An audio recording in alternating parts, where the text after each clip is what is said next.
What would you choose for your final meal if you didn't know the end was coming? While the elite indulged in a 10-course display of Edwardian opulence, the steerage passengers clung to ancient communal traditions. Discover how these culinary rituals dictated life and death on the most famous voyage in human history. Hey, before we go any further into the deep end of this story, if this kind of thing is something you want to come back to, it'd mean a lot to us if you hit that subscribe button and let us keep bringing you these long, slow, late-night journeys. And if it's already working on ya, a like helps more than you'd think. Tell me in comments the next video you want me to cover. Okay, now, let me take you a little deeper into the Titanic. Somewhere in the North Atlantic, beneath 2.5 miles of cold and absolute darkness, a table still waits. Not the table itself, precisely. The wood has long since surrendered to the pressure and the slow patience of salt water. But the memory of a table, encoded now in porcelain and silver, and the still-sealed necks of wine bottles that have outlasted everything.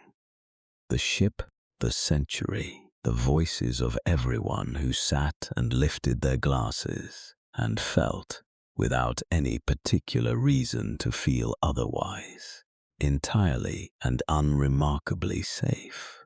Tonight, we descend toward that memory. We follow the dim glow of what was once candlelight down through the cold Atlantic miles, through the dark where the wreck rests in its two great pieces, where the galley's copper stockpots have been located at last by modern submersibles moving quietly through the debris field like gentle ghosts, cataloging what remains. As we trace the final meal served aboard the most famous ship in history, let the slow drift of deep water carry your thoughts down with us, beneath the noise and haste of the waking world, into the contemplative silence where great questions rest unanswered, and where the simple act of gathering at a table becomes, in retrospect, something unbearably tender.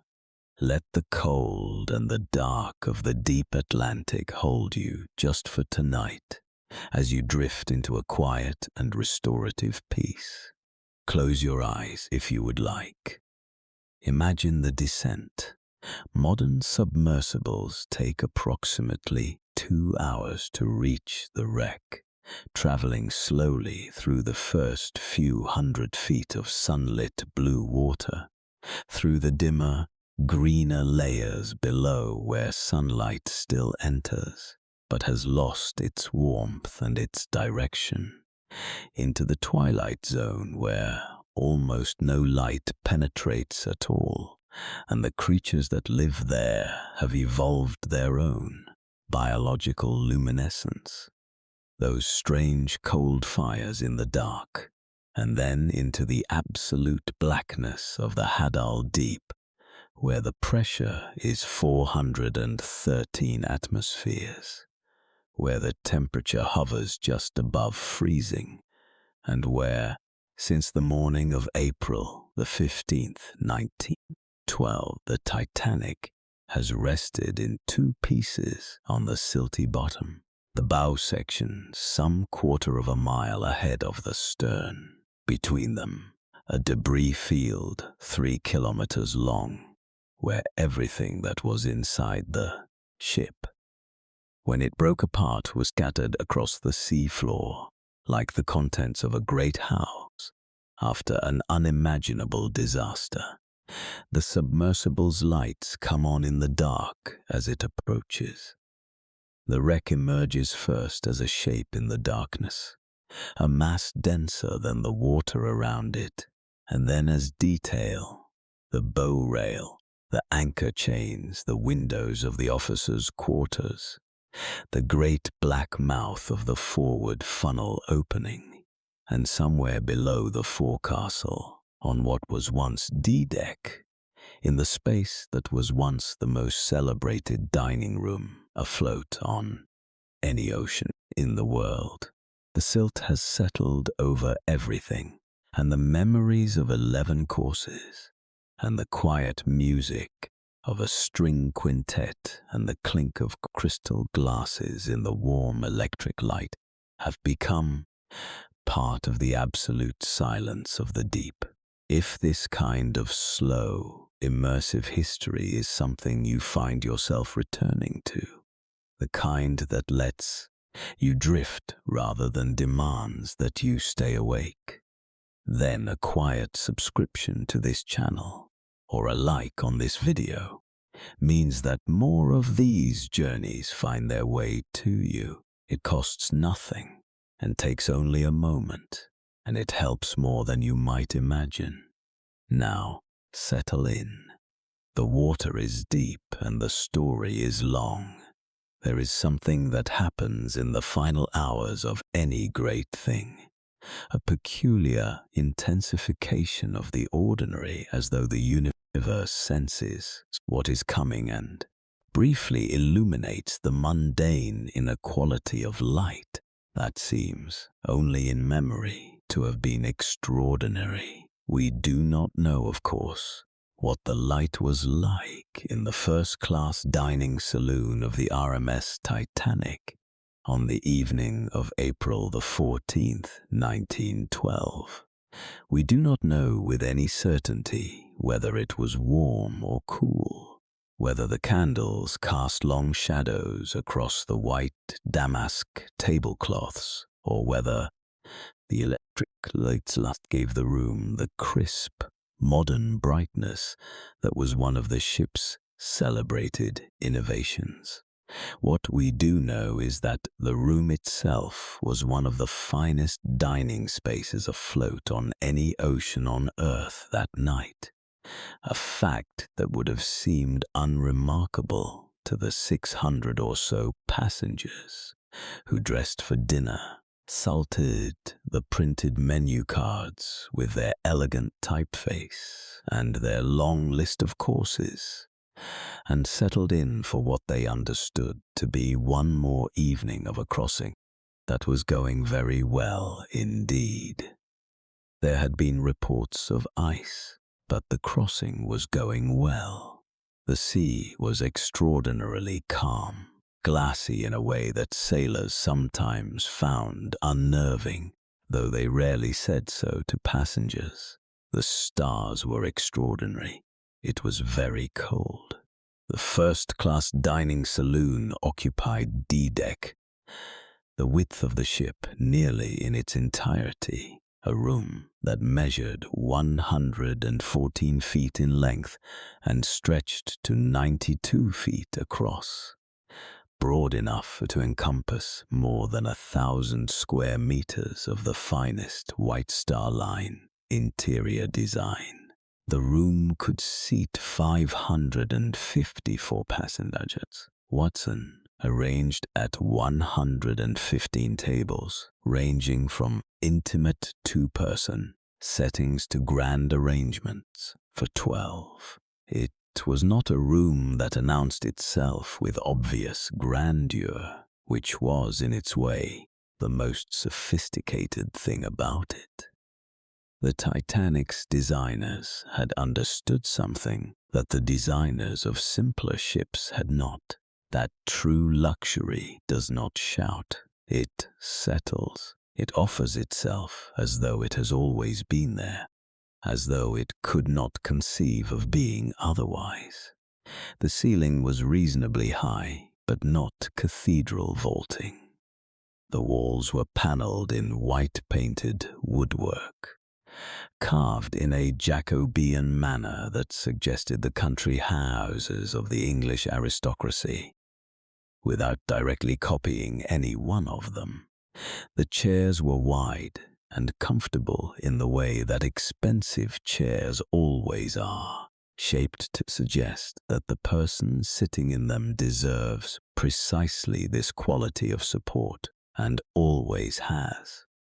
During the evening meals, the windows were lit from behind, giving the impression of soft light entering from outside, from a world that was larger and more beautiful even than this room.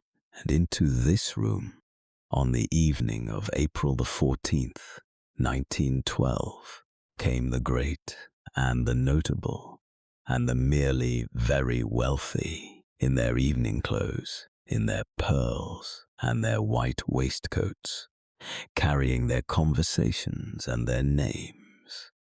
John Jacob Astor IV was there, the richest man aboard, perhaps the richest man on any ocean that night, accompanied by his young second wife, Madeleine, who was 5 months pregnant and had been married to him for 8 months, and who was regarded by New York society with a complicated mixture of envy and disapproval.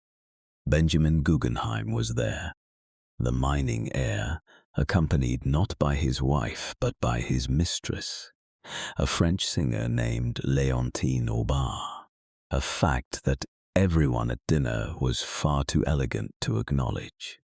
Isidor Straus was there, the co-owner of Macy's department store, sitting beside his wife Ida, a couple so devoted to one another that their presence in any room together created a kind of warmth that other diners could feel across the tables without quite being able to explain its source. Margaret Brown was there, the Colorado silver heiress whom the newspapers would later call the unsinkable Molly Brown, though she was at that point still simply Margaret, talking with her characteristic directness to whomever happened to be seated beside her. These are the names we remember. There were 554 seats in that room, and the names we have forgotten far outnumber the ones we know. The menu had been printed on stiff card, in the manner of fine restaurants, listing 11 courses that would arrive in sequence over the next 4 to 5 hours. It began with oysters, the classic opening of the Edwardian grand dinner, their shells cracked open somewhere in the ship's kitchen complex, their brine suggesting the very ocean through which the vessel moved.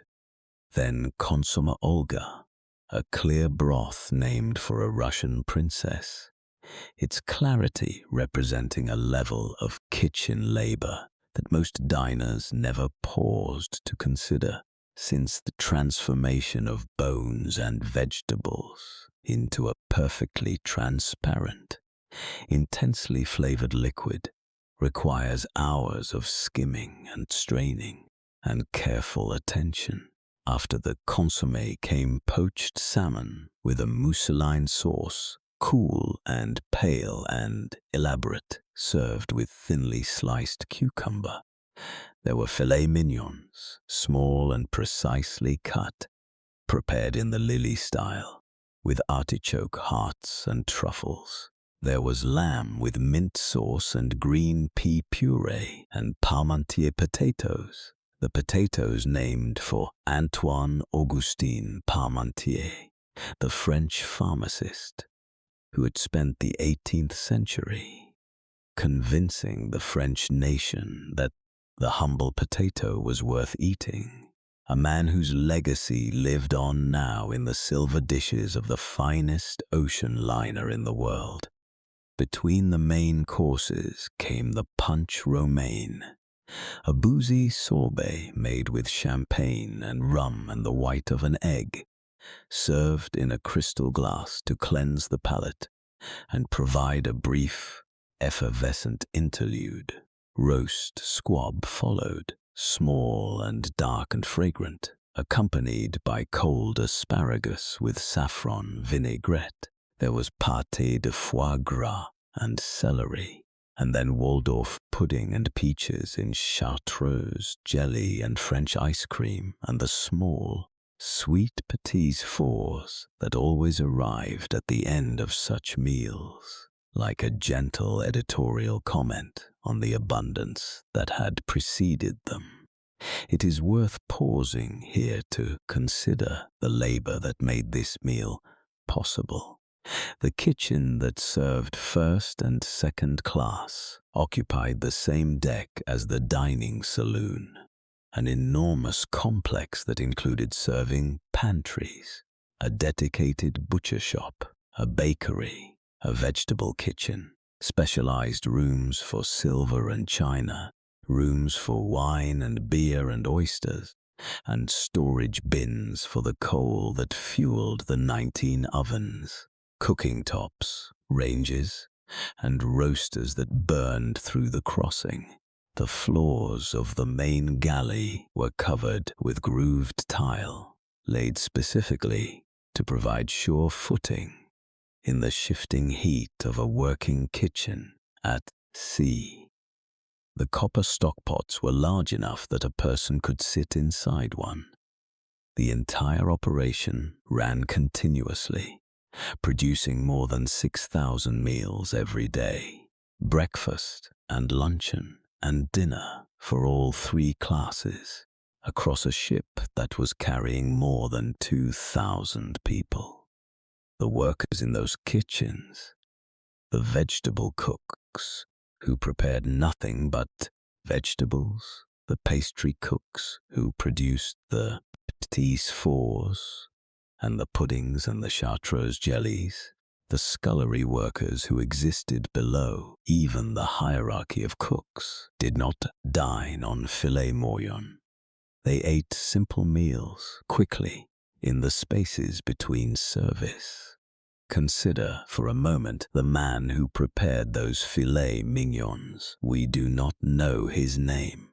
The Titanic carried a kitchen staff of more than 60 people in the first and second class section alone, and the records of the individual workers are incomplete, some lost in the confusion of the disaster and its aftermath, some simply never made. What we know is that somewhere in the hierarchy of that galley, in the heat and the steam and the precision of a professional kitchen operating at sea, someone was responsible for the beef. He would have received it from the butcher, trimmed to a specific weight, and he would have prepared it in the French manner because the Titanic's kitchen was operating in the idiom of the great Paris restaurants, which was the only idiom that first-class ocean dining in 1912 understood. He would have worked with a speed and an economy of movement that came from years of professional training, performing the same sequence of tasks so many times that the hands understood without needing the mind to direct them. He would not have known, as he plated the filet mignon Lily with its artichoke heart and its truffle, that this was the last time this particular sequence would be performed in this particular room. He would not have known because there was no reason to know. The beef was good. The kitchen was warm. The ship was moving steadily through a calm sea. He plated the dish, and the waiter took it, and somewhere on D-deck above him, a man in a white tie lifted the correct fork and cut into the meat and found it, presumably, excellent. And so we turned to what was happening at the same hour at the other end of the ship. The ritual of the Last Supper. The word ritual is not too large for what was taking place on D-deck on the evening of April the 14th, 1912. We use that word loosely now, casually, to mean any repeated action with a mild ceremony to it. The morning coffee, the Sunday walk, the weekly phone call to a parent. But the original sense of the word is more precise, and in that sense, the dinner service aboard the Titanic was genuinely, structurally ritual. It enacted a cosmology. It said something about the order of the world, about who mattered and how much, about the relationship between human beings and the fragile civilization they had constructed between themselves and whatever formlessness lurked at the edges. When the ship's bugler, Percy Fletcher, walked the promenade decks at 6 in the evening, playing the roast beef of Old England, a tune with centuries of cultural memory embedded in its notes, a piece that connected this floating dining room to every great house and every hunting lodge and every table at which the English had ever demonstrated their prosperity.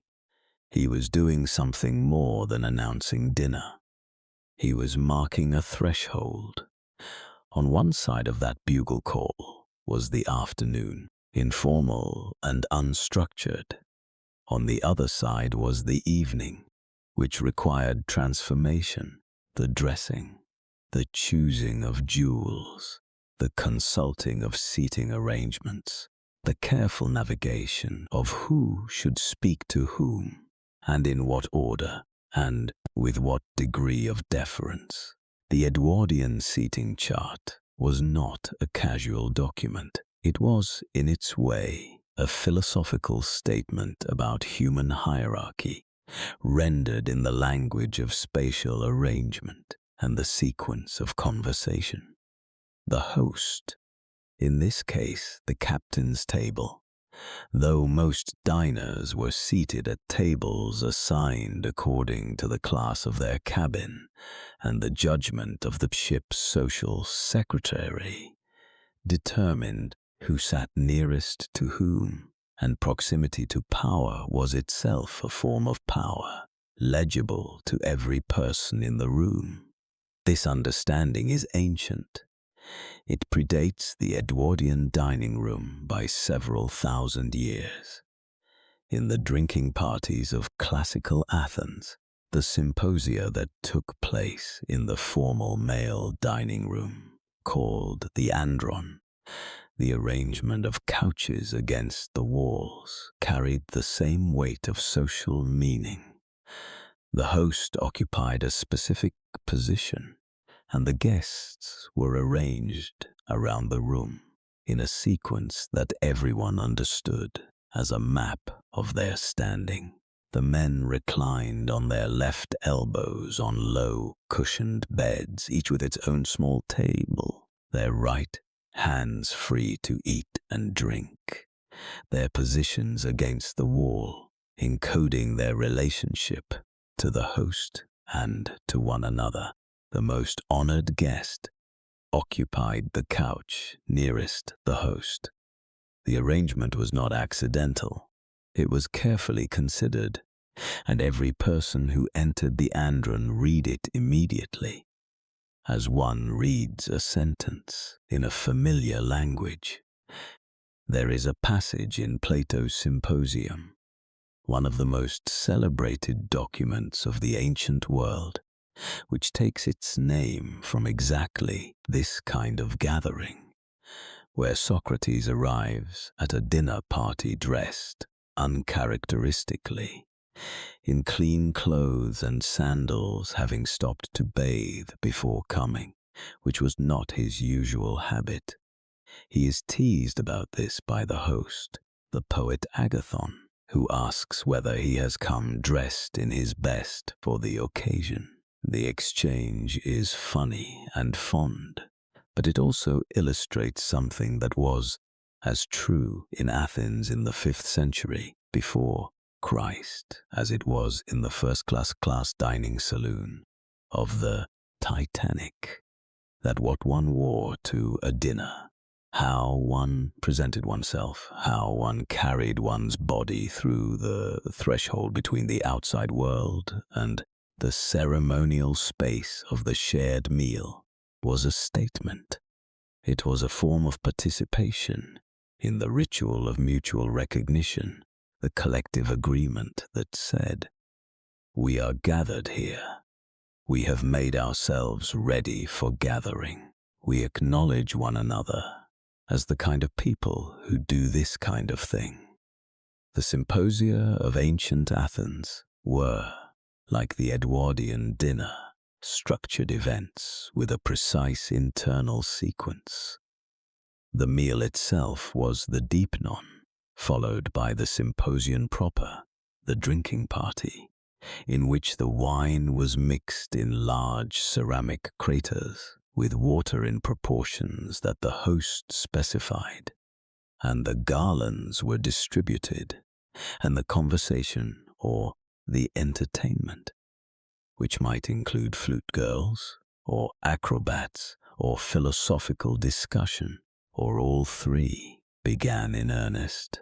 The sequence of courses, the management of the wine, the order in which people spoke, all of these were governed by conventions that the participants understood without needing to have them explained, because the conventions were part of what it meant to be the kind of person who attended symposia. Sound familiar? The wine, the courses, the music that knew when to be present and when to be discreet. The understanding shared by everyone in the room of the correct way to move through the evening. The Titanic's first-class dinner was the symposium in its Edwardian form, translated from the Andron with its oil lamps and its reclining couches into the white-paneled dining saloon with its electric lights and its upholstered chairs, but recognizable in its essential structure as the same ancient human technology. The ceremonial meal as a method for affirming who belongs, and how much, and in what order, and at what distance from the host.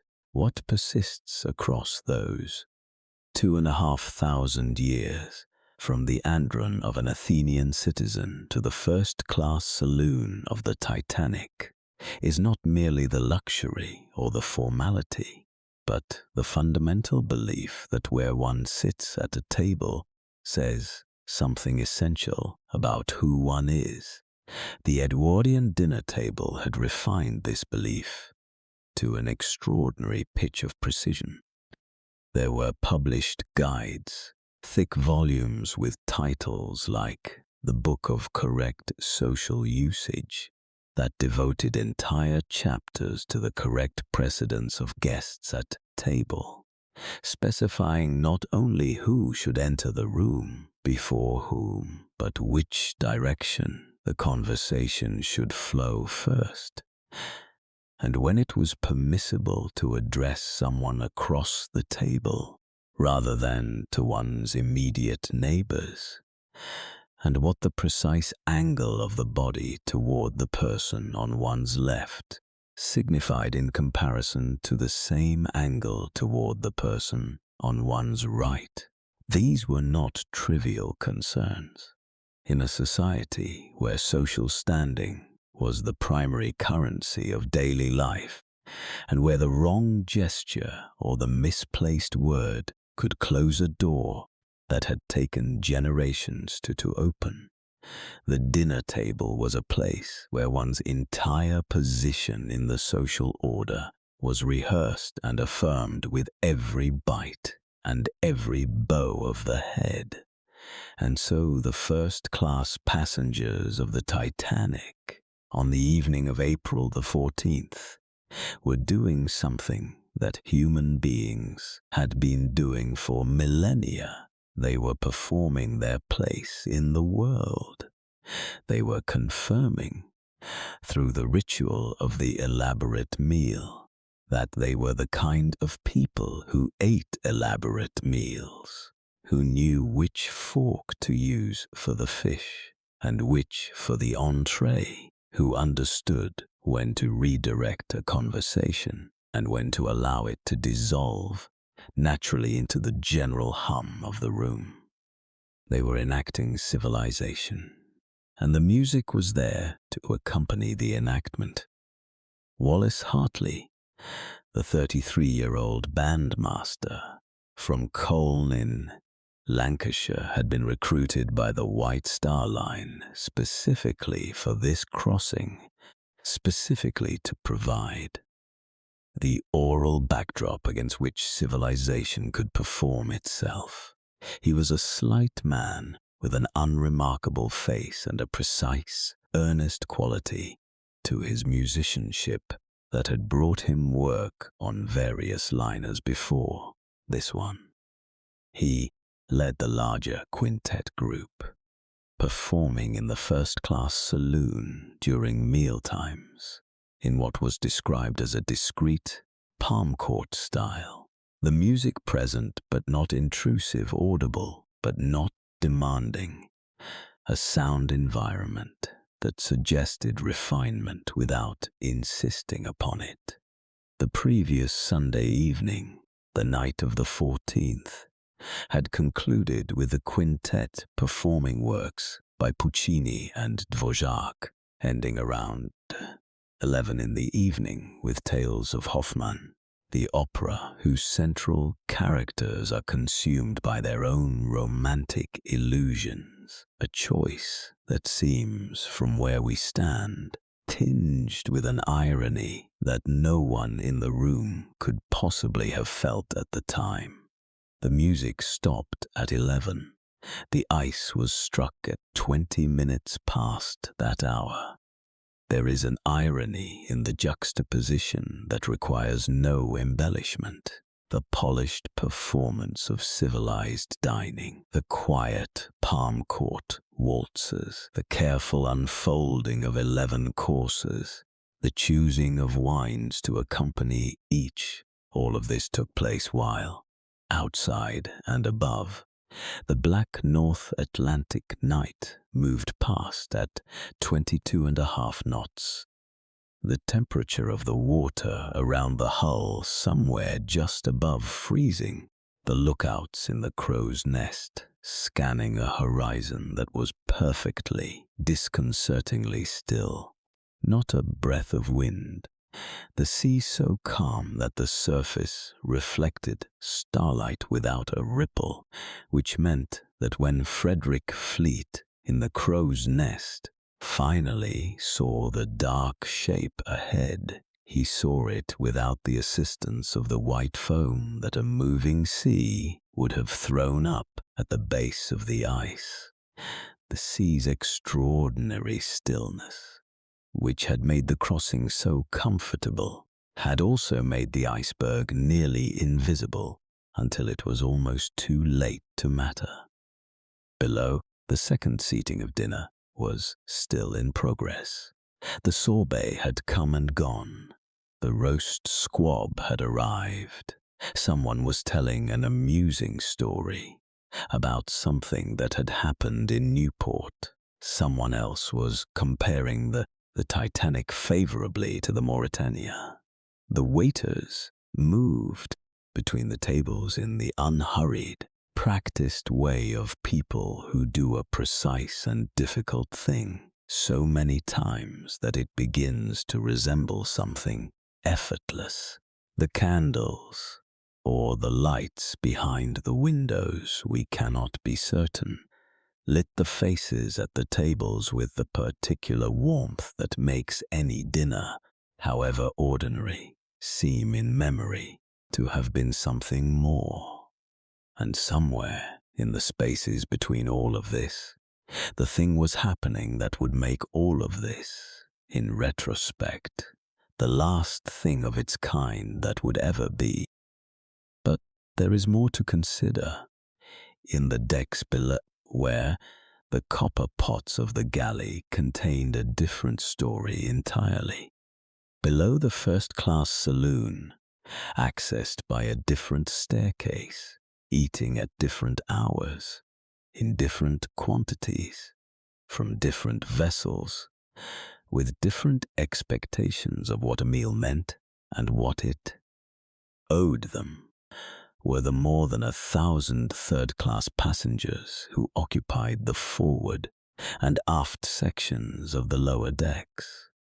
Their dining room on F deck was 100 feet long and stretched the full width of the ship, a room that could seat 470 passengers at a time, which meant that the 1,000-odd third-class passengers ate in sittings, filing in and out in waves timed to the kitchen's capacity.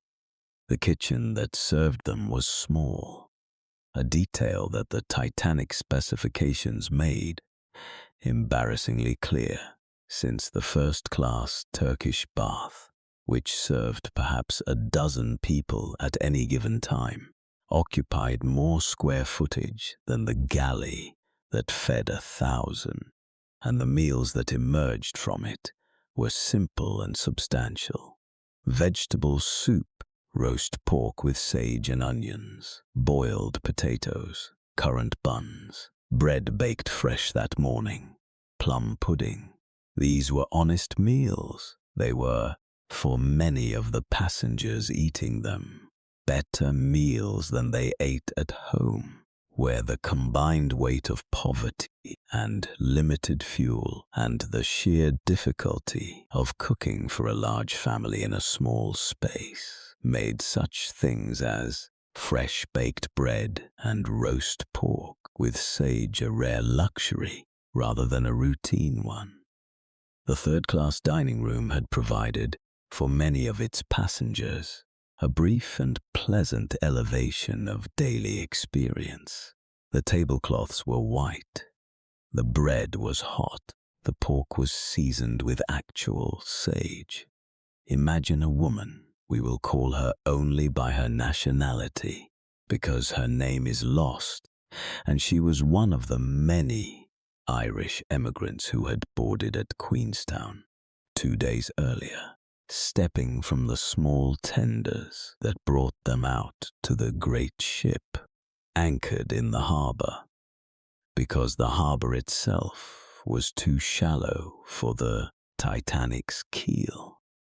She had carried her possessions in a trunk that she had packed and repacked 3 times before she was satisfied, and she had sat in the third-class general room on the first evening of the crossing, and found, to her quiet pleasure, that the room was comfortable, and that the bread served at dinner had been very good indeed, better than the bread at home, which had always depended on the temperament of the oven and the mood of whoever was tending it. She had sat after dinner on the evening of the 14th with some of the other women from her part of Ireland, and they had talked about what was waiting for them on the other side of the water, the cousins in New York, the jobs that had been arranged, the particular quality of American opportunity that everyone described in such confident terms without quite being able to specify what they meant by it. The crossing would take 2 more days. She was not afraid of the water because she had lived near the sea all her life, and the sea was simply the sea. She went to bed at a reasonable hour. What separated the third-class dining experience from the first was not merely the quality of the food, though the quality differed enormously. It was the physical geography of the ship itself, which had encoded the social hierarchy of the Edwardian world into steel and iron, and the arrangement of staircases. The third-class passengers lived in the lower decks, in the forward and aft sections of the ship, separated from the upper decks not only by distance but by locked gates, actual physical barriers installed in accordance with United States immigration law, which required that steerage passengers be kept isolated to prevent the spread of infectious disease. These gates were not locked with any particular malice. They were simply there, as they had always been on such ships, as they were required by law to be. Their existence seemed unremarkable on a calm crossing. They would not seem unremarkable later. Social stratification and the lifeboats. The geography of a ship is not neutral. It is, in the most direct possible sense, a physical rendering of the social order that built it. The first-class staterooms occupied the midship decks, the most stable section of the vessel, farthest from the vibration of the engines and the heaving motion of the bow. They were also, which would matter enormously in less than 4 hours, the decks closest to the boat deck, where the 20 lifeboats were secured in their davits. A first-class passenger, roused from sleep by the tremor of the collision and the distant sound of shouted orders, needed to travel roughly 1 floor upward through corridors that were familiar to her from 4 days of use. A third-class passenger, roused from the same sleep in a cabin near the keel of the stern, needed to navigate a labyrinth of passageways and companionways and locked gates, many of which she had never used and whose sequence she did not know, to reach the same boat deck. The distance between the 2 passengers, measured in social terms, was the distance between the price of their tickets. The distance measured in physical terms, in the actual, measured feet between their berths and the nearest lifeboat, was at that moment something closer to survival. It is difficult now to think about the dinner without thinking about this. The 11 courses served in the first-class saloon were not merely a pleasant meal. They were the physical expression of an assumption about the world. And that assumption had been built into the ship itself with the same care and precision that had gone into the design of the watertight compartments. The assumption was that there was a natural order to things, that some people dined on filet mignon with artichoke hearts and others dined on boiled pork with sage, that these differences were appropriate and stable and would persist, that a ship crossing the Atlantic was simply an extension of the world that had built it, carrying its hierarchies intact across the water and delivering them safely to the other side. This assumption, as it turned out, was not quite correct. The statistics that emerged from the inquiry into the sinking are precise and pitiless. Of the first-class passengers aboard the Titanic, roughly 62% survived. Of the second-class passengers, approximately 41% survived. Of the third-class passengers, approximately 25% survived. These numbers do not tell us everything. They do not capture the chaos of the evacuation, the decisions made in the dark and the cold, the people who stayed behind by choice, and the people who could not find their way. But they tell us the most important thing, that the price of a ticket, which had determined where you sat at dinner, also determined, with devastating consistency, whether you lived or died. The gentleman's code that governed behavior at the Edwardian dinner table had, at its foundation, an ethic of deference. The younger deferred to the older, the lower born to the higher born, the Women were served before the men. The host's preferences shaped the sequence of the evening. This code had been assembled over several generations from a variety of sources. The military codes of conduct that insisted on the maintenance of composure under pressure. The aristocratic tradition of noblesse oblige that framed privilege as inseparable from responsibility, and the more recent Victorian notion of the gentleman as a moral category rather than merely a social one. The idea that true gentlemanliness was a quality of character, something enacted in the daily choices of behavior, and that the dinner table was one of its primary theatres.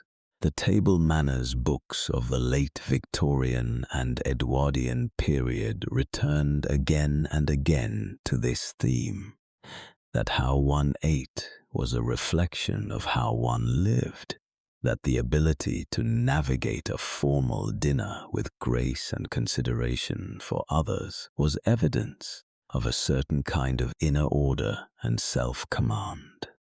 This code extended, when the ship began to sink, into the famous pattern of Edwardian masculine sacrifice. The women and children first that was enacted with considerable sincerity in the first-class and second-class sections of the boat deck.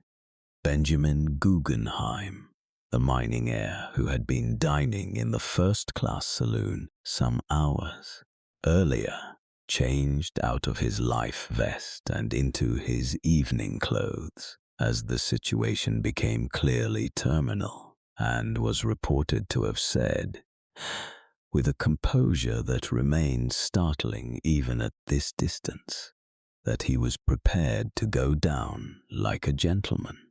Isidor Strauss refused the lifeboat that was offered to him, and his wife Ida refused the lifeboat that was offered to her, preferring to remain beside her husband, saying, according to the accounts of those who heard her, that she had lived with him so many years and would not leave him now.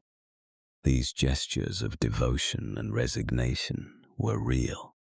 They were also the gestures of people who had spent their lives at tables like the one we have been describing, people for whom the rituals of civilized behavior had become so deeply embedded that they persisted even here, even now, even as the bow of the ship tilted downward into the dark water and the sounds from below grew strange.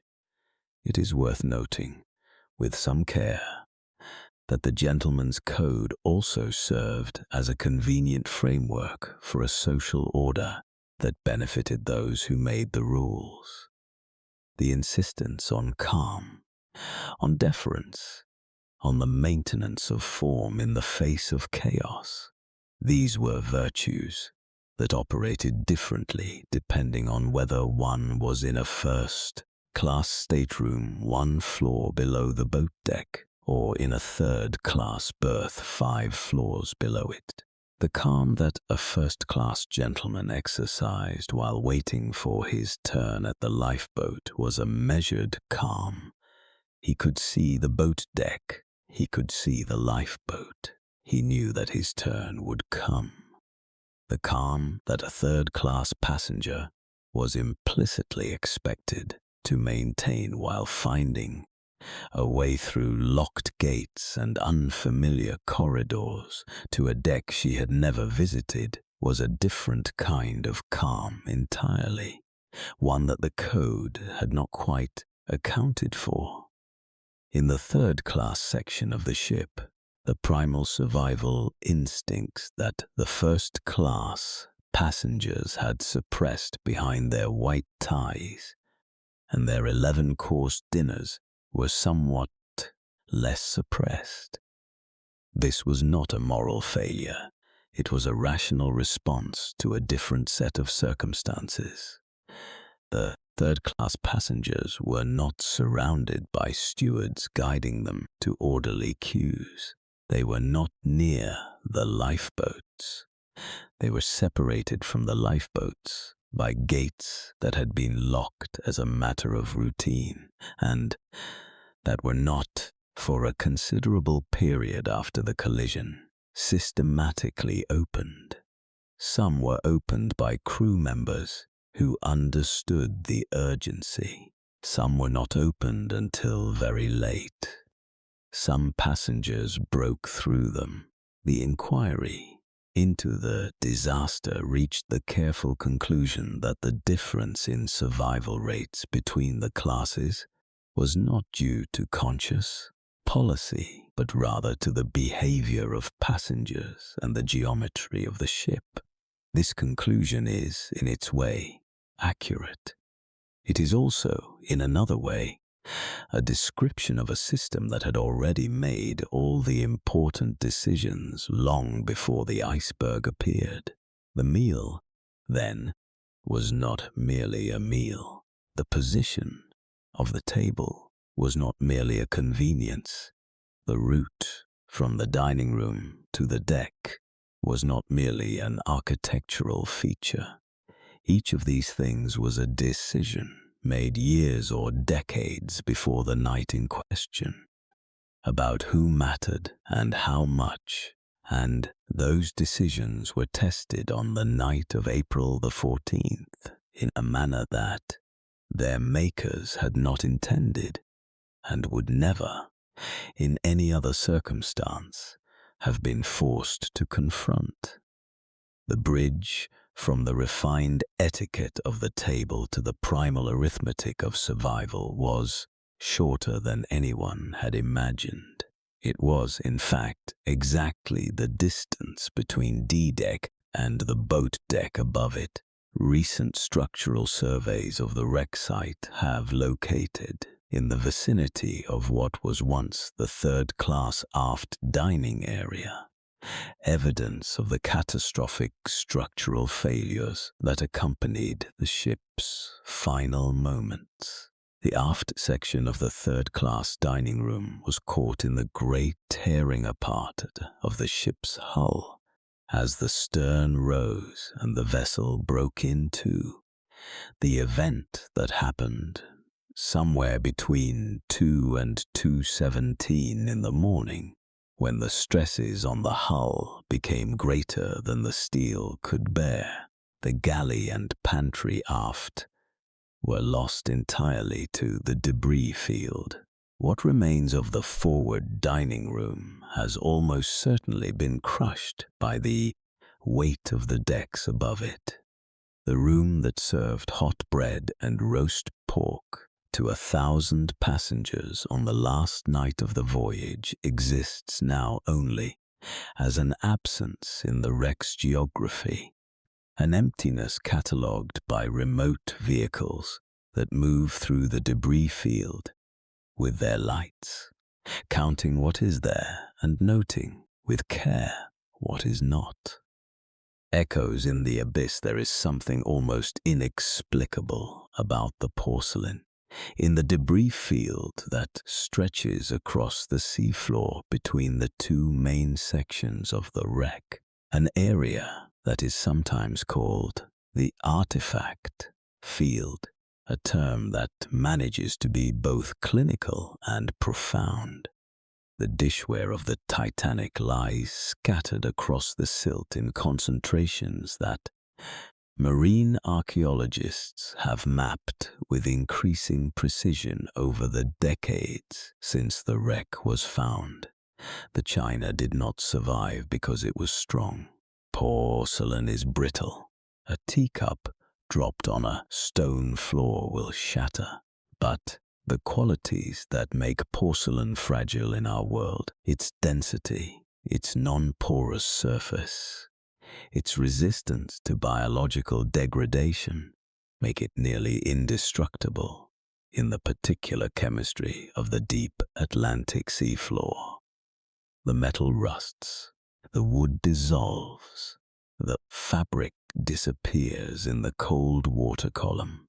The organic matter is consumed by the microscopic ecosystems that have colonized the wreck over the decades, the iron-eating bacteria that are slowly, invisibly reducing the ship's hull to dust. But the porcelain persists. It lies in the silt, often intact, sometimes in clusters that suggest the ghost of a cabinet or a storage bin that has long since dissolved around it, holding the blue and gold decoration of the first-class service with a fidelity that feels almost stubborn. The area that wreck explorers have informally named the Teacup Trail is one of the most visually arresting features of the debris field.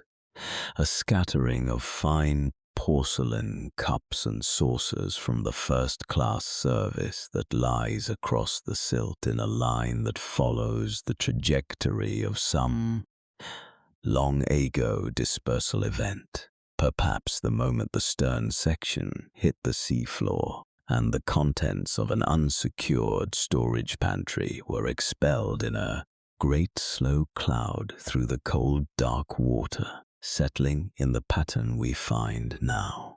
The most recent footage from research submersibles and the comprehensive digital mapping project that produced a full three-dimensional model of the entire wreck site. 16 terabytes of data collected over 3 weeks of intensive scanning has given researchers an extraordinary view of this distribution, mapping the exact positions of artifacts across an area of seafloor that no human eye could take in whole. What the digital twin reveals, among other things, is the contrast that time has created between the organic and the inorganic. The ship's hull is visibly dissolving. Sections of railing that were still attached in earlier photographic surveys, now lying collapsed on the seafloor. The bow's famous prow, still recognizable, but increasingly fragile.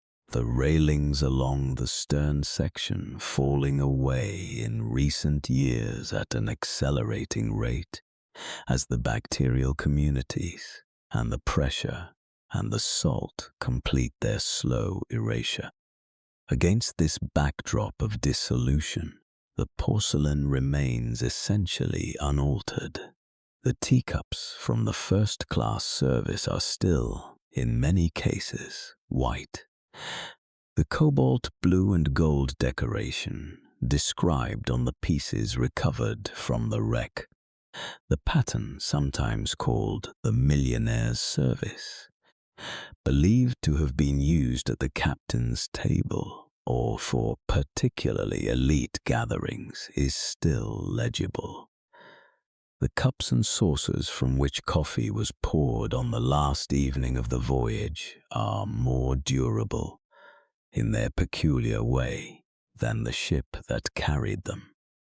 There are also the sealed bottles, wine bottles and spirit bottles, their corks still in place, their wax seals still intact, have been identified in the debris field in numbers that suggest they were distributed across the ship at the moment of the breakup and came to rest separately across the bottom.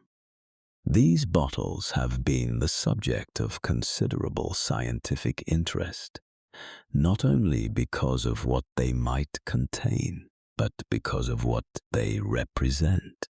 A sealed environment that has been maintained at a consistent temperature in the dark under enormous pressure for more than a century. Some have been recovered and analyzed. The wine inside is not drinkable. The saltwater environment has permeated the corks over time, and the liquid inside has been altered in ways that make it a curiosity rather than a beverage. But the fact of its preservation, the fact that the bottle has held its shape and its seal, while the ship that carried it has been eaten almost entirely from the inside out by bacteria, says something about the different temporalities of different materials, the way that time moves at different speeds through different substances. It is a strange thing to sit with, the idea that the teacups are more durable than the ship. We build our monuments in steel and iron, in concrete and titanium, because these materials suggest permanence, power, the ability to endure. And then time demonstrates, with its characteristic indifference to our preferences, that a cup of fine porcelain from a kitchen supply order placed in Liverpool in 1911 has outlasted not only the ship but the company that built the ship, the class system that determined whose cup it was, the entire social world within which its specific pattern, cobalt blue and gold on a white ground, carried a precise and legible meaning about who was eating from it and what that meant. The cup has survived its own significance. It lies in the silt, white against the grey-brown of the deep Atlantic bottom, and it means nothing now except itself and the journey it took to get there. This persistence of the material against the dissolution of the social is one of the things that makes the Titanic artifacts so strange and so moving to look at. There is a quality to the photographs and footage from the debris field, the careful, slow pan of a submersible's light across a cluster of dishware, or the bird's-eye perspective of the digital mapping that shows the full extent of the debris spread across the bottom. That is quite unlike the experience of looking at artifacts in a museum. In a museum, the object has been cleaned and stabilized and removed from its context. It is presented for your consideration against a neutral background, lit from above, labeled with its provenance. You understand that it is old and that it was once used by people who are now dead. In the debris field of the Titanic, the object has not been cleaned or removed from its context. It is still where it came to rest, in the silt of the North Atlantic, in the exact configuration of its last movement through the water. The context is everything. The teacup is not displayed. It is still, in some sense, falling. Our current fascination with last meals and luxury dining, the tasting menus of ambitious restaurants that present 12 or 15 small courses with elaborate descriptions of their provenance and preparation, the elaborate reconstructions of historical dinners that allow paying guests to eat what the first-class passengers of the Titanic ate on April the 14th, is not, at its root, entirely different from what was happening in the first-class saloon that evening. We eat elaborately, in part, because elaborate eating is a performance of security and civilization, a way of saying, we are not hungry, we are not afraid. We are people to whom the world has provided more than enough, and we have chosen, with this surfeit, to create something beautiful and transient and shared. The 11 courses of the Titanic's last dinner were not merely food. They were an argument about the nature of the world, and the argument was being made with oysters and chartreuse, jelly, and the quiet music of a string quintet. There is word that the classical Greeks used for the spirit or genius of a place, the invisible quality that made one location feel different from another. Genius loci. The dining room of a great ship has a genius loci that is unlike any other kind of restaurant, because the dining room of a ship is suspended temporarily between two fixed points on the earth in a space that belongs to neither. You are not in Southampton anymore, and you are not yet in New York. You are in the middle of the ocean, which belongs to no one, which has been crossed by human beings in their small and complicated vessels for millennia, and which has never, in all that time, expressed any particular interest in their safe arrival. The dining room is an act of defiance against this indifference, a declaration that civilization can be maintained even here, even in the middle of the ocean, even at speed, even in the dark. The white tablecloths and the printed menu cards and the correct sequence of forks and the discreet music are all part of the same declaration. We are not merely crossing the ocean. We are doing it well. We are doing it beautifully. Look at us. What the debris field asks of us, when we look at it long enough, is whether the argument holds, whether the elaborate performance of civilization and hierarchy and elegance constitutes a real defense against the cold water, or whether it is simply a performance, beautiful in itself, but no more protective than the sound of a waltz against a hull that is already breached. A woman named Hilda Slater, a second-class passenger from Halifax who survived, later described finishing her dinner in the second-class dining room and going upstairs to the second-class library, which was warm and pleasantly furnished, and sitting for a while reading a book that she later could not remember the title of.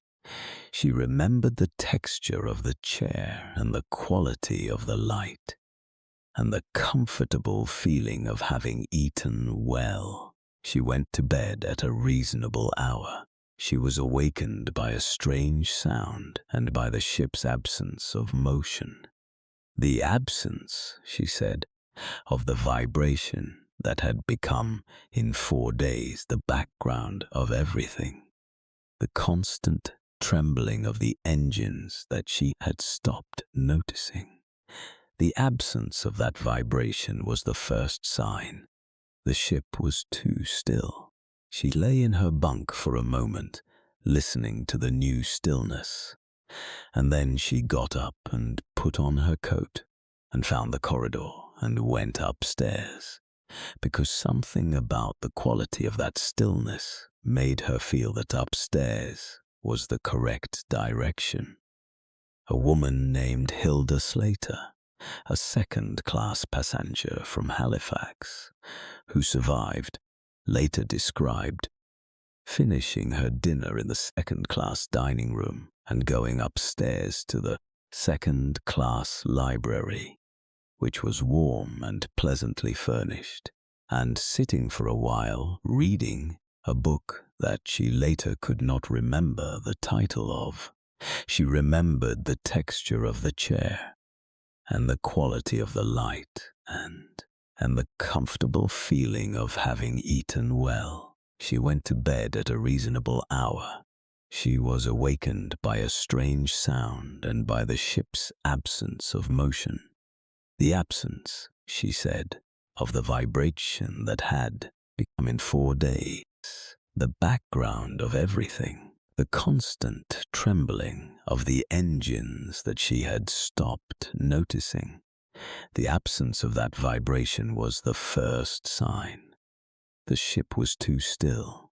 She lay in her bunk for a moment, listening to the new stillness, and then she got up and put on her coat and found the corridor and went upstairs, because something about the quality of that stillness made her feel that upstairs was the correct direction.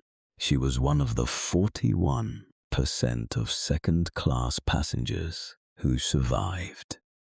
There is something quietly remarkable about the way that Wallace Hartley organized his musicians in those final hours, something that goes beyond the mythologizing that the story has attracted in the century since. He was a professional musician on a professional engagement. He had been hired to provide a specific service, agreeable background music for an agreeable crossing. His contract did not cover sinking. When the ship struck the iceberg and the severity of the situation became gradually, then rapidly apparent, he gathered his musicians in the first-class lounge, and they played. They played light music, dance tunes, waltzes, pieces that suggested everything was manageable, that the situation was perhaps unusual but not alarming, that the kind of people who had dressed for dinner this evening would soon enough be sitting down to breakfast. This was, in the most practical possible sense, useful work. The music was a tool for maintaining calm in a situation where panic would cost lives. It was not, or not only, a grand romantic gesture. It was a bandmaster assessing the available means of managing a crisis and doing the thing he was best equipped to do, and yet it is remembered as beautiful. In the century since the sinking, the image of the band playing on the tilting deck, whether the final song was Nearer My God to Thee or Autumn or something else entirely, for no one who was close enough to know survived to say, has become one of the iconic images of the disaster, one of the things that we hold on to when we think about what the Titanic means. We hold on to it because it says something about the relationship between art and catastrophe, between the human impulse to make something beautiful and the absolute indifference of the circumstances in which that impulse sometimes manifests. The music did not stop the water. It did not raise the lifeboats or redistribute the survival chances along more equitable lines. It did not prevent anything, but it was present. It filled the air while other things were happening, and some of the people who heard it found in it, perhaps, something that helped. The water dripped, the music played, the ship tilted. The night was extraordinary and cold and full of stars. And somewhat further aft, the woman who ate the same roast pork with sage that evening, and perhaps sat for a while in the third-class general room afterward, which was panelled in pine with teak furniture and served as the community's living room, and who then went back to her cabin and fell asleep. We do not know whether she was among the 25% who reached the deck and found a space in a lifeboat, or whether she was among the 75% who did not. We know only that someone was in that cabin, and that it was on F deck, which was deep in the ship, and that the gates between her and the boat deck were, at the critical hour, in some state between locked and open, that the inquiry later found difficult to determine precisely.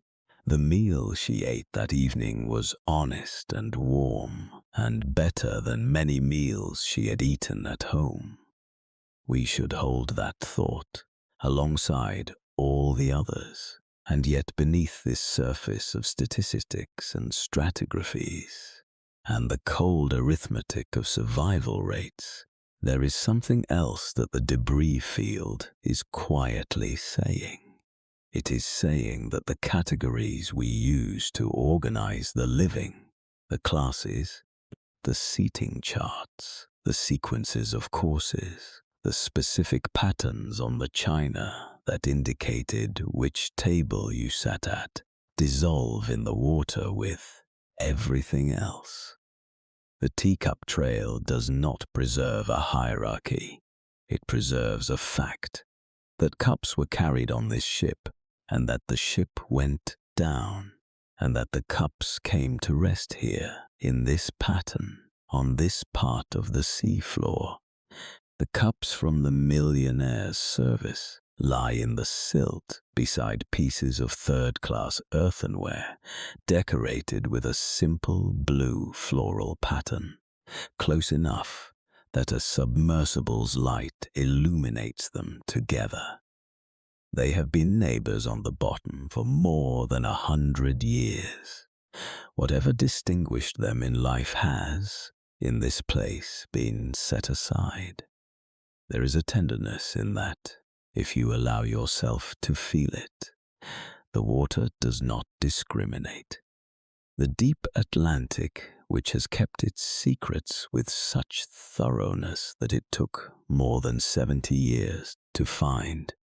The wreck at all holds everything with the same cold impartiality. The teacups of the wealthy and the earthenware of the poor. The violinist's case strapped to the body of the bandmaster when it was finally recovered.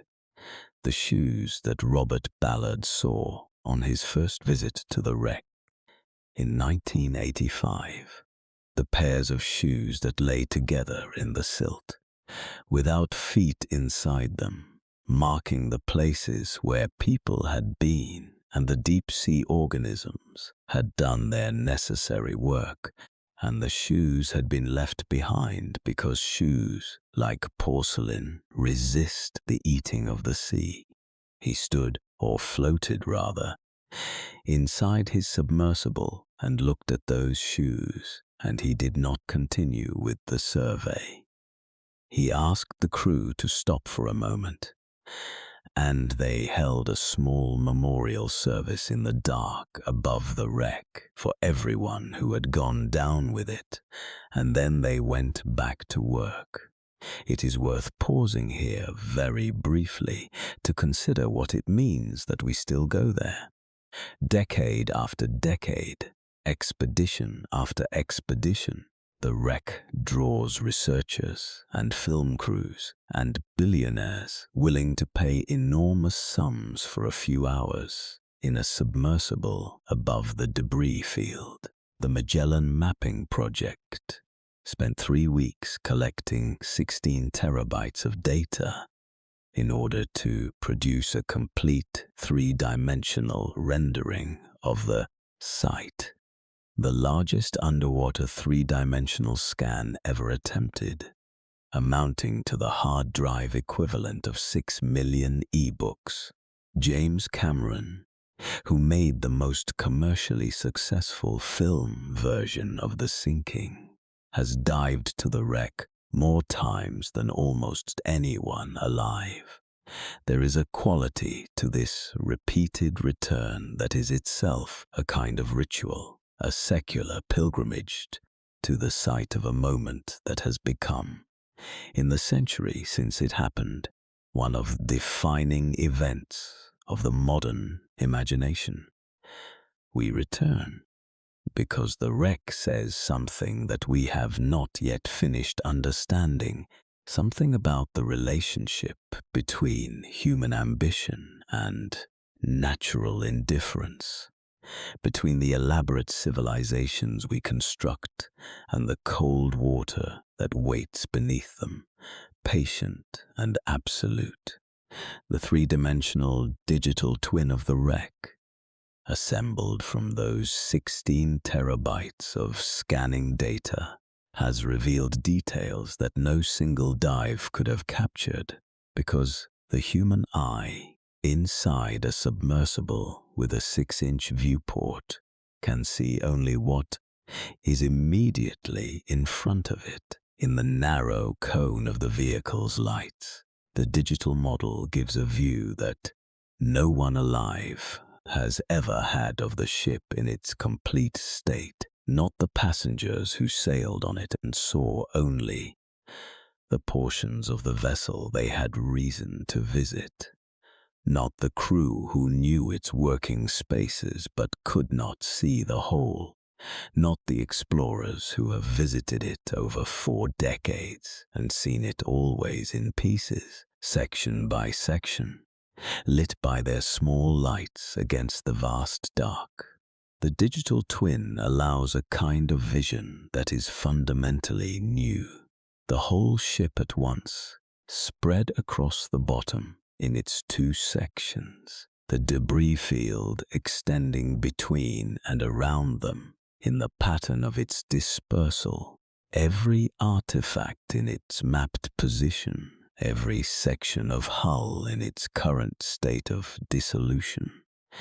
It is a view from a distance that did not exist in any form on the night of the sinking. When the people who could see most of the ship at once were the ones in the lifeboats, and what they saw was something going away from them in the dark, the lights still burning and then suddenly not burning, and the sound, which the survivors described differently according to how far they were and what they had been able to feel of it. The class divides that shaped the survival rates of the Titanic's passengers have not disappeared from the modern world. They have changed shape, changed register, changed the language in which they describe themselves. But the fundamental logic, that resources follow wealth, that proximity to safety is a function of economic position, that the exits from disaster are not equally distributed, persists in forms that would be recognizable in their essentials to anyone who understood the architecture of that ship. We see it in the elaborate tasting menus that serve as social markers in contemporary cities, in the careful distinctions between neighborhoods and schools, and hospital waiting lists. We see it in every context where the invisible gates between decks are maintained not by locks, but by the subtler mechanisms of money and access, and the simple geography of who is close to the exits. The Titanic did not create these conditions. It simply made them for a few hours on a cold April night, impossible to ignore.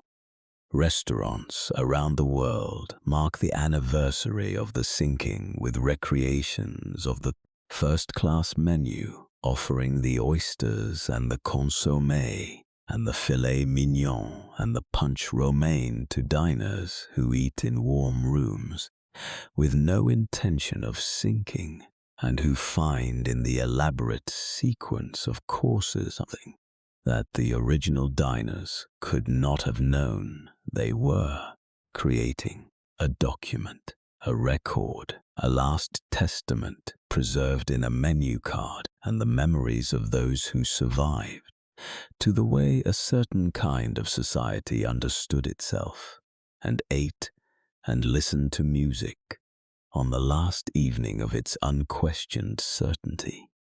There is something in the recreation of that dinner, in the deliberate act of sitting down at a table and eating those specific courses in that specific sequence. That is not merely historical curiosity. It is a form of remembrance that works through the body rather than the mind, through taste and smell and the physical sensation of appetite, met and exceeded rather than through reading or watching or listening to accounts. To eat what someone ate before a great event is to approach, however imperfectly, a kind of bodily sympathy with the people who ate it. You are not in the dining saloon of the Titanic. The plates do not tilt. The stars outside the window are not the same stars, but the oyster, for a moment, is the same oyster, cold and briny and tasting of the sea. The punch romaine sorbet is the same sharp sweetness of champagne and rum, a palate cleanser between main courses that also functions as a small effervescent pause, a breath, a space between the serious business of dinner and its continuation. The food contains, in its materials and its flavors, a proximity to the original event that text cannot quite replicate, and this is perhaps why we keep recreating it, keep returning to the menu card, keep ordering the same 11 courses. Because eating is the closest we can come to being present. And yet we return, not only to the horror of it, but to the strange grace that was also present in those final hours. To Ida Strauss, who sat down beside her husband because she had lived with him so long and would not leave him now, and whose gesture of devotion has been transmitted through a century of retellings without losing any of its warmth or its weight. To Wallace Hartley, who organized his musicians and played in the first-class lounge, and then moved to the deck as the situation worsened, playing until the very end, for reasons that probably had less to do with heroism in the formal sense than with the fact that playing was what he knew how to do, and the situation required someone to know how to do something, and so he played. His body was recovered from the water some days after the sinking, still wearing his evening coat, and strapped to it was his leather violin case, which was empty. The violin having been lost, he was buried in his hometown of Colne in Lancashire, and thousands of people came to the funeral, people who had never heard him play and never would, but who felt, in some way that was difficult to articulate, that what he had done with his final hours said something important about what a person could be. To the third-class passengers who were not famous and whose names are not remembered, who sat in the general room after dinner and talked about whatever they talked about, their destinations, their hopes for the new world that was waiting for them across the water, the bread that had been very good today, the child who had finally stopped crying in the cabin next door, and who then went to sleep in their berths in the forward and aft sections of F deck, and either woke and found their way out or did not. To the unnamed cook who plated the last filet mignon, to the waiter who carried it to the table, to Percy Fletcher, the ship's bugler, who played the roast beef of Old England at 6 in the evening to announce dinner, a piece of music so completely embedded in the ritual of the Edwardian meal that it had become invisible, a background signal that the day was moving toward its civilized conclusion. We return to all of this because it is true, and because it is ours, and because the act of gathering at a table and eating together is so fundamental to what we are as a species that its final performance, even in the shadow of catastrophe, even in the presence of everything that was wrong with the world that produced it, carries a weight that we recognize in our bones. People gathered, they sat together, they ate, someone played music. The night was clear, and the stars were extraordinary, and the sea was very calm. Then it was not calm anymore, but for those hours it was. and the gathering was real. The warmth of that dining room on D-Deck, however briefly it lasted, however completely it has since dissolved, was real. The conversation at the tables, whatever was said, and by whom and to what effect, was real. The satisfaction of a good meal on a cold night at sea, felt by passengers in the first-class saloon and the second-class dining room and the third-class dining hall alike, in their different registers and with their different specifics, but with the same bodily fact of warmth and fullness and company. That was real, and the sea that took everything else left that truth intact, because it is encoded not in steel or wood or porcelain, but in the bodies of the people who were there, passed from them into memory, and from memory into the long record of what it meant to be human in the spring of 1912, on a ship crossing the most beautiful and indifferent ocean in the world, the act of sitting down together before the dark. This is what we have always done, from the andron of classical Athens to the first-class saloon of an ocean liner to the kitchen table at the end of a long day. The forms change, the hierarchies change, the specific quality of light, whether it is olive oil lamp or candle or electric light burning behind frosted glass, changes. But the gathering is constant. The setting of a place, the taking of a seat, the sharing of whatever is available, the feasts and the simple meals alike, in the presence of other people before the night closes in. This is the practice that no amount of cold water can entirely dissolve. The 11 courses of the Titanic's last dinner were, in the end, exactly that. They were a gathering before the dark. They were imperfect and beautiful and complicit and human, and the people who sat at those tables were all three at once, the products of a deeply unequal world, genuinely enjoying the extraordinary luxury of their evening, and entirely unaware that the universe was preparing, within a few short hours, to demonstrate that the categories they had organized their world around were less permanent than the porcelain cups from which they drank their coffee. And so we are left with what the debris field leaves us. Not the ship is leaving. Faster now, the bacteria accelerating their consumption of the iron hull, the railings falling, the bow settling further into the silt with each decade. Not the names, most of them.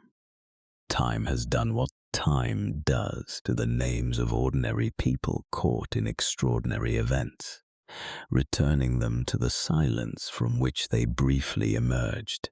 What remains is the porcelain, the sealed bottles, the trail of teacups across the grey silt of the North Atlantic bottom, which will still be there when the ship itself has completely dissolved, lying in their positions in the cold dark, holding the faint impression of the blue and gold decoration in their glaze, waiting for the light of whatever submersible comes next to find them, and the gathering, in some form we cannot quite name, persists.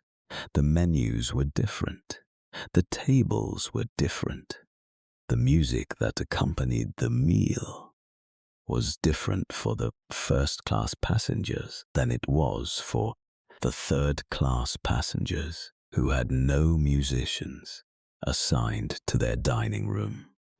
But the human experience of gathering before the dark, the turning toward one another, the breaking of bread and the sharing of what is available, the desire to be in the presence of other people, as the night comes on. This was constant on that ship on that evening, from the white tablecloths and the punch romaine to the warm bread and the sage-scented pork, from the captain's table to the pine-paneled general room, where the steerage passengers gathered after their meal and talked about their lives. In the end, the Titanic's last meal reminds us that the human impulse to gather, to sit down together, to eat, to fill the available hours with the warmth of company before sleep, is not diminished by the presence of tragedy, but is rather made more visible by it. The tragedy illuminates the gathering as nothing else could. It shows us, against the dark backdrop of what came after, the ordinary, extraordinary grace of people eating together on a cold April night, in a room lit with whatever kind of light it was, on a ship that was crossing the most beautiful and indifferent ocean in the world. Tonight, as your own breath slows, the North Atlantic still holds its secrets. The teacups lie in the silt in their long, patient line. The sealed bottles rest in the dark, their contents altered now beyond drinking, but still contained, still held, still sealed against the enormity of the water around them. And somewhere in the memory of music that played while the world tilted, the discreet waltzes, the Puccini, the palm court quietness of a string quintet on a calm ocean night, there lives a grace that not even the deepest water can wholly dissolve. Let the vastness hold you now, gently and without demand. The ocean breathes, the porcelain waits. The stars that were extraordinary that April night are extraordinary still, burning above the same cold water, above the scattered artifacts and the dissolving hull, and the pairs of shoes lying in the silt, above the long trail of cups. The night receives you. The water is very still, and all is quiet. If this journey through the deep kept you company tonight, a like on this video or a comment left below, even just a single word, whatever comes to mind, is a small and generous thing that carries this channel further. And if you would like to be here the next time we descend into another long, slow piece of history, the subscribe button is waiting quietly whenever you are ready. Sleep well.